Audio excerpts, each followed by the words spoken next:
May nakatalaga ng firecracker zone sa San Carlos City, Pangasinan. Doon lang papayagan ang pagtitinda ng mga paputok. Makibalita tayo kay Jessica Manwiit ng GMA Dagupan. Jessica?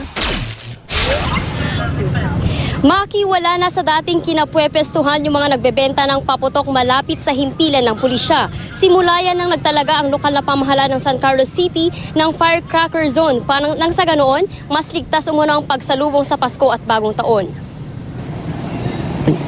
Nagsisimula ng magtayo ng mga pwesto ang mga nagbebenta ng paputok sa firecracker zone sa San Carlos City, Pangasinan. Mahigit 1 linggo bago ang Pasko at 2 linggo bago ang Bagong Taon.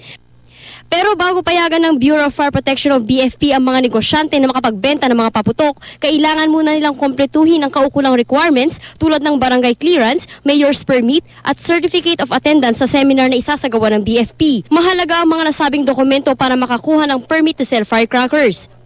Meron tayong basic na handling, disposing and selling ng pyrotechnics. Number 1 is, siyempre no smoking.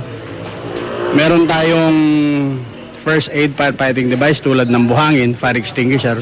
Maraming dadaan ang proseso bago makapagbenta ng paputok pero si Ella Rosuelio matyagang kinokompleto ang mga papeles na kailangan.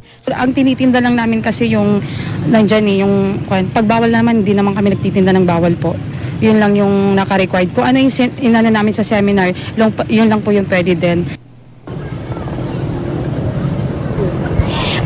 Paalala ng otoridad na maaari pa rin naman tayong maging masaya sa pamamagitan ng videoke o di kay pagpapatunog ng stereo o di naman kay pagkalembang ng kaldero at kaserola sa ating mga bahay para yan sa mas ligtas na pagsalubong ng Pasko at Bagong Taon.